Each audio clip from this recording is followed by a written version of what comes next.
In this series, we're exploring how business models are evolving in the ever-changing fashion ecosystem. This week, spurred on by you, the ever-vocal Foffers, we're up far too early to meet with one of New York's most in-demand fashion PRs, Brian Phillips.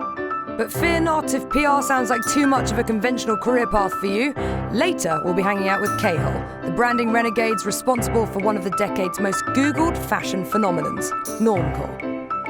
Please subscribe to British Vogue's YouTube channel for all the goodness you can imagine on the planet and more.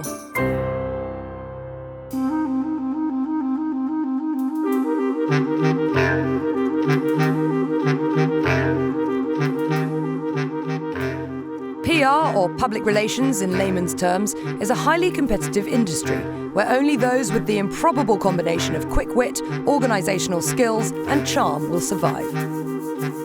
One of New York's most progressive PR agencies, Black Frame, is spread over several floors in the Chelsea Arts District, where a squadron of staff look after clients that range from KENZO to Nike to the Frieze Art Fair.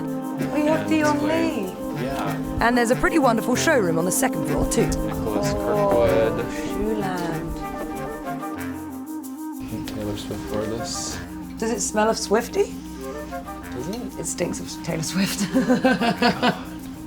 It smells like angel's hair.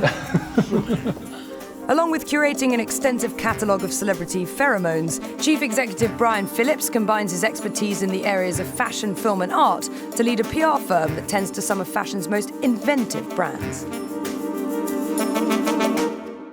Can you just talk us through how you got to this point? Like, what did you study at university? I know that you went to college with Umberto, right? Well, I met him when I was in college. Oh, okay. He had already graduated. I was here at Columbia University studying architecture and urban studies, which I was interested in being an architect, but famously not good at drawing at all. But I loved magazines, so that was kind of my side gig. Okay, so once you graduated, what was your first job? I worked at VISIONAIRE. I love this idea of art and fashion existing in a publication together and how they were pushing the boundaries of making magazines. And I also loved the idea of kind of being in that kind of a creative environment, getting to know what it was to make a magazine. Yeah. So that's where I started. And do you think that editorial eye kind of bleeds into what you do today? Yeah, the idea of putting together a kind of perspective on some aspect of the cultural industry or of fashion is something that has been for sure put into play here because we have a brand too. Clients want to be a part of this context because it says something about who they are and what their values are. And so can you explain to me what your business is now and how you got started? Well, our main business is public relations and image consulting. So we represent clients from fashion like RODARTE and KENZO and opening ceremony to art and design related projects like Frieze Art Fair, Standard Hotels. So it kind of cuts across all these different sectors of what like-minded people might be interested in.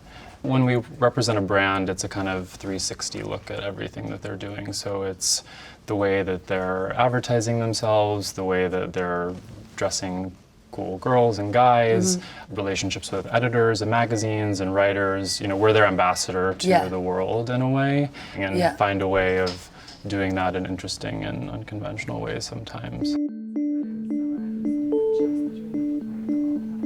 Can you give us an example of how you've managed to kind of put those things together? Well, with opening ceremony, a big project that they did last year was this development of the Mika bracelet with Intel. So that was a really interesting foray into wearable tech.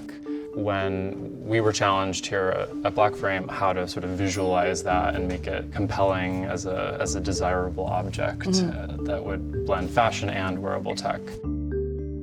KENZO is a great brand that can really have an authentic voice and independent film storytelling. So that's something that we've kind of been spearheading for the brand. And that's a relatively new situation, isn't it? So it's no longer a kind of reality show version of a photo shoot. It can have its own identity entirely. Absolutely. People love music, they love film. And cats, people love cats. People love cats. Oh my God. Of course, that's the other thing. Fashion cats are huge. The last opening ceremony show that I went to, when it was models walking along, and then some of them would fall, like one would fall down. They were falling the down. first girl that fell down, I was like, oh my God. And I was with everyone, and we were all sitting there going, oh, poor girl, that is really embarrassing. We kept talking about it, we're like, that is so embarrassing. And then suddenly another one, and I was like, oh, it's a thing. And then they got up and did a dance, and I was like, this is amazing. Yeah, that was like, let's, turn the sort of conventions of a show, one of which is, sadly, there's sometimes Some falls, trips, yeah. into something that surprises people Yeah. and makes it memorable. And opening ceremony is like the best laboratory because they always say yes to the really big and crazy ideas. Yeah, that was brilliant though. Where do you see the future of image making going? What's going to happen?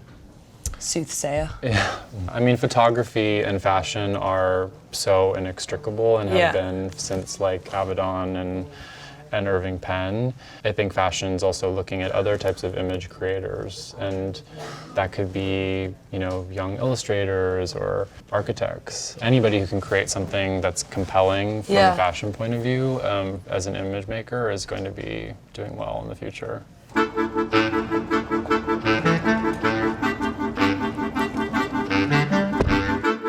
Our mission to uncover the real future of fashion has taken us down some pretty oblique pathways. But art collective turned brand consultants K-Hole take the abstraction cake with their highly conceptual approach to trend definition and cultural observation. But how does this relate to fashion, I hear you cry? Don't worry, I'm confused too.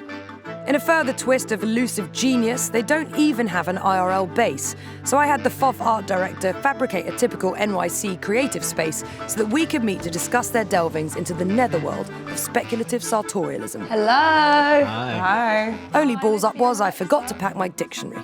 Okay, here we are for our set-up meeting. I hate anything that's not authentic, and therefore I can't act.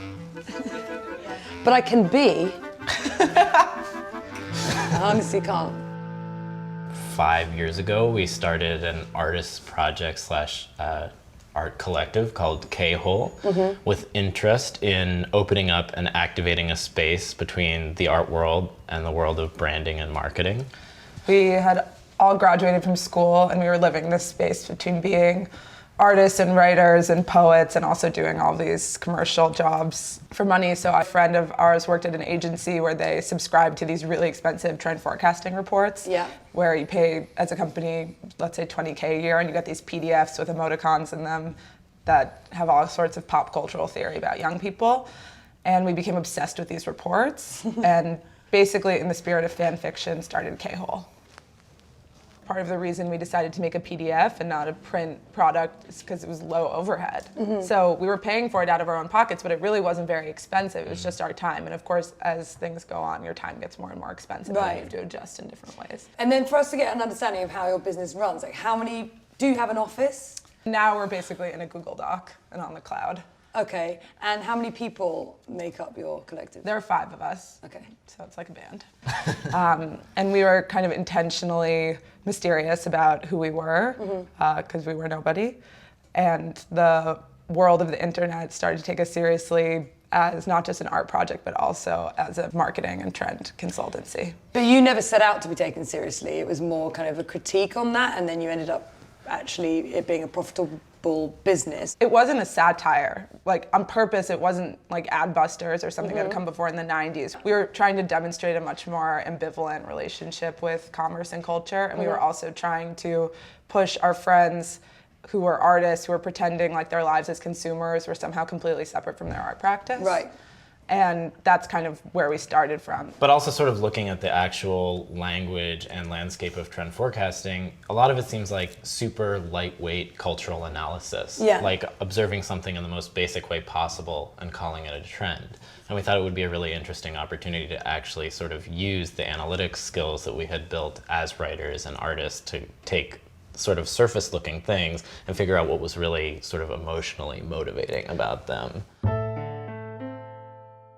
Can you tell us about your involvement with Normcore? Sure. For us, it didn't really have to do with clothes, but more had to do with imagining a new form of coolness that was about being as slippery and adaptable as possible and allowing you to get down with as many different groups of people and types of people as possible. I love being as slippery as possible. Perhaps not Lube me up. Perhaps not as literally as slippery as possible, but you know, we were asked to create a report for the occasion of the marathon at the Serpentine in London during the Frieze Art Fair in 2013. They asked us to think about the question of generation branding and if you could create a new generation after millennials, Generation X, is it Generation Z, is it the me generation, whatever, they're all these different. I've been in meetings about that. People love having meetings about it. So we honed in on this cliche that millennials all think they're so special, which you may have heard. And wait, are they not? And it occurred to us that maybe all of society was worried about how special they were. So we started to reflect on what that actually meant and how you could get out of this idea that you had to enforce your coolness or specialness against other people stealing it, which we looked at as a kind of alternative perspective. And we decided that we were in this mass indie scenario where being special and expressing your creativity was the mainstream value. So we kind of came up with these two different routes for how you might react to being in this mass indie scenario. The first one was the idea that you just try to opt out of it by being as bland and basic as humanly possible, which we in our report call acting basic. This idea that you can kind of be as simple as possible and that'll somehow get you out of the quandary just doesn't seem to work at all. And so that's when we started to dream of Normcore. We presented this report at the Serpentine and it kind of bounced around on Twitter and in the art world. We kind of didn't take it very seriously. We were sort of like, that's not really what we meant, but who cares? That's fine. Like the idea with us coming up with new language was for people to use it themselves. So our perspective wasn't that we should police people's use of our language. And it turned out being a mega meme and it was really insane. Why do you think the fashion industry was so quick to drink in your PDFs, and why were they so attracted to you? I think most of it has to do with the fact that it was sort of revolved around a neologism. Like just the fact that all of these... I don't know what that word means. It means a new word. No idea. An invented word. An invented word. So something like Normcore. And I think the reach of that word, again, it has a very sort of linguistic backing. It's a word that doesn't mean anything, like core from hardcore, meaning the sort of extreme behavior, norm, meaning normal. Like it defeats itself in its own sort of linguistic existence. People needed more vocabulary for fashion. And that's true. There weren't that many new words or ways to describe the way people are dressing. Fabulous. Besides fabulous. Darling. So I think that was part of it. Hipster, the idea of the hipster had been totally exhausted. But in my opinion, part of the reason that went on so long, this question of, hipsters think they're different, but they're actually the same, is because there were no new words to talk about kind of what it means to dress in a certain way or have personal style or think of yourself as cool. So I think we came into a vacuum in a certain way. Have you invented any words that have reached the dictionary? Well, Normcore was the Oxford English Dictionary's word of the year runner-up. Runner-up. Oh, okay. We lost to vape. Tied with bay. Wow. It was a big blow.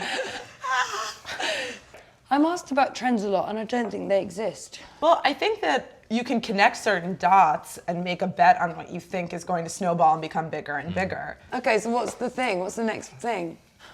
I'm sure we can figure it out. Oh man. I think it's really big sleeves. Really big. Really big sleeves? Really big sleeves. I feel like really big sleeves is here. No, really big ones.